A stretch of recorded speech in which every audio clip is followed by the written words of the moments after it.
right, guys. We're going back to Dina, fresh out of the... I just watched that the other day. Fresh... fresh out of the cult. And trying to figure out who I am, how to be social, who my friends are, things like that. I was friends with this girl who I don't remember the name that we gave her, but she was in the same motorcycle gang as Fernando, R.I.P. Dolores. So, did we give her the name No, Dolores? but I'm giving it to her now. She's Dolores now. She's now Dolores. All right. I was friends with Dolores. And we were talking about my life and everything and where I'm at right now, trying to figure out and like suss out how to have friends and shit like that. And she goes, you know what you need? You need a party. And I was like, you're absolutely right. I've never thrown a party in my goddamn life, but I definitely need one. I asked my parents if I can have a party. They say, yes, absolutely. And I was like, but I don't want you guys there. And they were like, we're absolutely going to be there, but we'll lock ourselves in our room and we won't come out no matter what, we promise. My parents are people of their words. They did not break that at all. Props to them because, Mom, I'm so sorry. I'm sorry. They should have come out. The house is on fire. So They're like, nope, we said we're not coming out. You're like, the house is literally on fire. And I was like, man, nobody's really doing anything. It doesn't look like the parties in the movies. What do I do? And she goes, let's set up beer pong. And I was like, we don't have beer. She goes, wait, you didn't get beer? And I was like, bitch, I'm 16 and no, I didn't get beer. You're 21. You were supposed to bring beer. So there's no alcohol at this party other than what people have brought like for their own cups. A real rager. So she sets up beer pong and she's looking through the fridge. She's like, there's nothing to put in this. And I was like, I got it. No. Let's put lemon juice in the cups. Oh, God. We're playing beer pong, and it's been about an hour-ish. And then people just start to get really, really sick because they've consumed far too much lemon juice. So I literally had people throwing up lemon juice in my bathroom and outside. Like a real rager with alcohol, but with no alcohol. What do you think that lemon juice hangover is like? So hold on. People came into work the next day and they were still sick. Oh, Jesus Christ. I have so many questions. While you were talking, I did a little search real quick, and apparently too much lemon juice can cause ulcers, can cause gastroesophageal reflux disease, can cause food poisoning if it's room temperature. Oh, it had to be.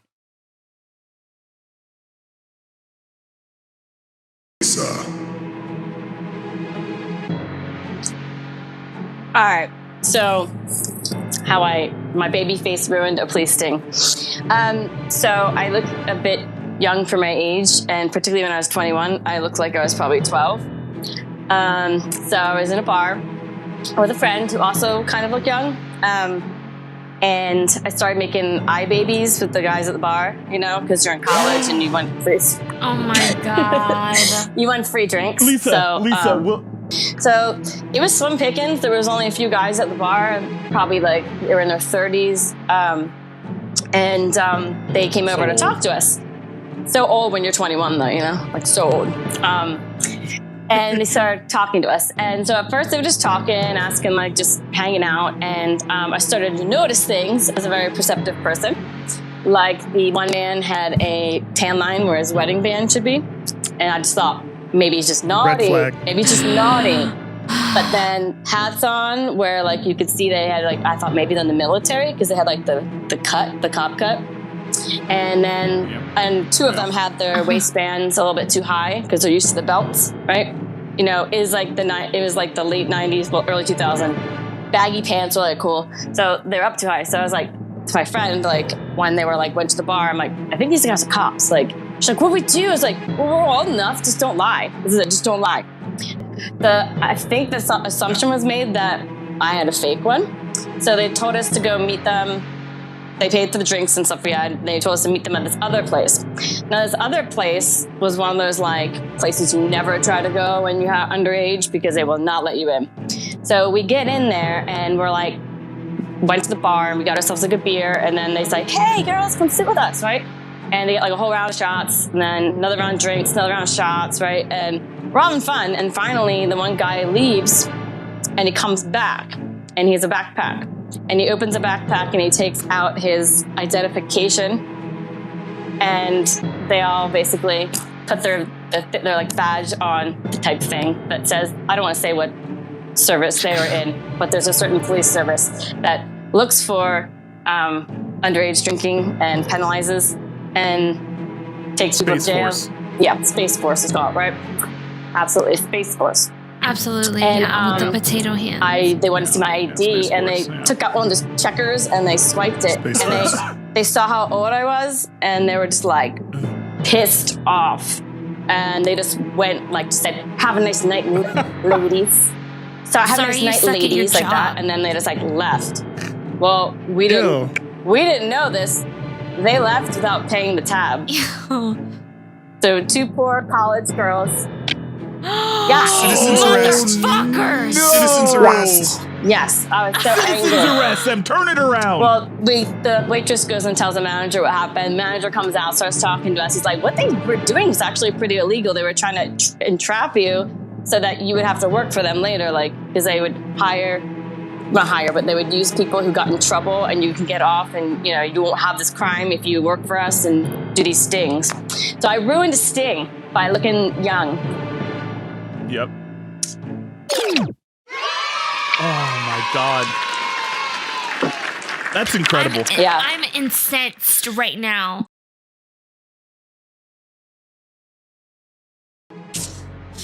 Alrighty, we're going way back.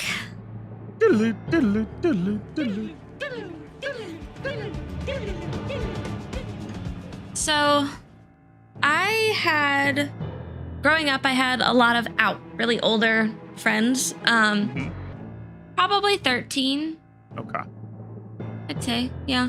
So they already knew about sex. I did not. First of all, sex was not allowed in the cult. Like, you weren't gonna know about it. So, like, it was kind of odd that they knew, but, like, they knew, and for various horrible reasons. But beside the point, my friends had already taught me about sex, kind of basic kid version. Yeah. And I accidentally, so I was sitting with my mom and dad in the living room one night. We were watching TV, and my dad said, I have to go pee. Dina, can you go for me? Like, just as a joke, like, pee, ha, Yeah. I don't want to get up, so you do it for me. And my bitch ass made the mistake of looking him dead in the eye and went, I can't do that. And he went, what, why? And I was like, because you have a penis and I don't. So we had not had that conversation at all yet. Mm-hmm. So immediately the TV show was put on pause, and I realized I fucked up. I'm not supposed to know about that. Oh shit, oh shit, oh shit, what do I do? So he like pulls me over to hit the side of his chair, and he's like, Dina, can I ask you how you know that? And I was like, and the only thing that I could come up with was I went, wait right here. And I went and I grabbed my Aladdin Barbie doll. Uh-huh. And I came back into the room and I had my Aladdin Barbie doll and I pulled it down and I went, see, look. Oh, Dina. He stands up when he pees. I don't. And my dad was like, you got that from that? And I was like, I committed. I was so committed. I was like, I'm absolutely not getting in trouble for knowing things that I'm not supposed to. I'm going to make this their fault. Fuck Yep. parents. Ha ha ha. So You I rebel. doubled down. Yeah, I that's all doubled you down. can I do. was like, absolutely, it's their fault. See, like, the girl Barbie dolls don't have the same shape. Okay, sure. So obviously they stand up and they don't, Dad. That's just plain biology, Dad. That's just plain like- biology. Yeah. Doubled down. And he was so uncomfortable by the conversation And again, cult, I'm not supposed to know anyway. So he just kind of like accepted it. And he absolutely knew I was lying. But how is he going to like call me out on that? do? He can't. There's absolutely nothing he can do. So that's the story of Ken's dick. I fucking knew it was about Barbies. Damn it, Tina. I fucking knew it.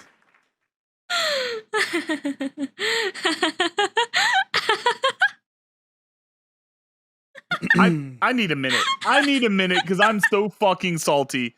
I thought this was gonna turn into a thing where your dad's going after these kids that notified you, or God, I don't know. would never sell somebody out. And it was a There's God. a guy named Ken. Oh, that's God damn it, Dina.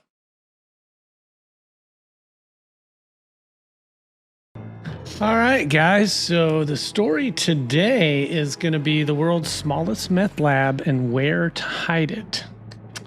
I had a guy on my caseload, and he was, so I supervised a certain type of offender. I supervised sex offenders mainly, but this guy was just a drug guy. I had to pick him up because they needed somebody to watch him. So I get a call from one of the local sheriff's office, and they're like, "Hey, we think this guy's selling drugs, so we're going to raid his house. So do you want to come?" And I'm like, "Fuck yeah, I want to come. This is awesome, right? Can I kick the door in? This is great." So we go there, and nah, the damn thing was unlocked. Guy's sitting in the living room, and he's just sitting on the couch, and he's just. Did he have pants on? He had pants on. So we get him, and I say, hey, it's the great thing about being a parole officer is I don't have to worry about all those things that cops have to worry about. I don't need warrants. I don't need any of that stuff. We get him to jail, and they're in there, and they got him in a cell in the back in his own, like when they first come in, they put him in a cell by themselves.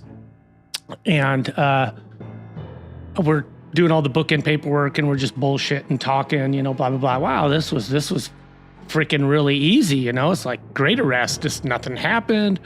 And you look back, and I look back, and the guy's freaking out in the cell, right? I mean, he's jumping around, he's banging on the door, and then he intensifies, he's going crazy. So the jailer runs over, opens the door, and when he opens the door, the guy just comes storming out, hits the jailers, knocks them down.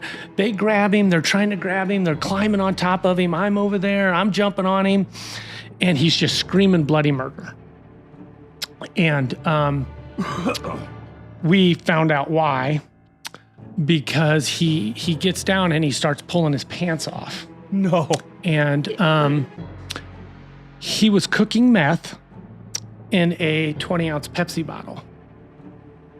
And when he saw us coming, Wait, how big is 20?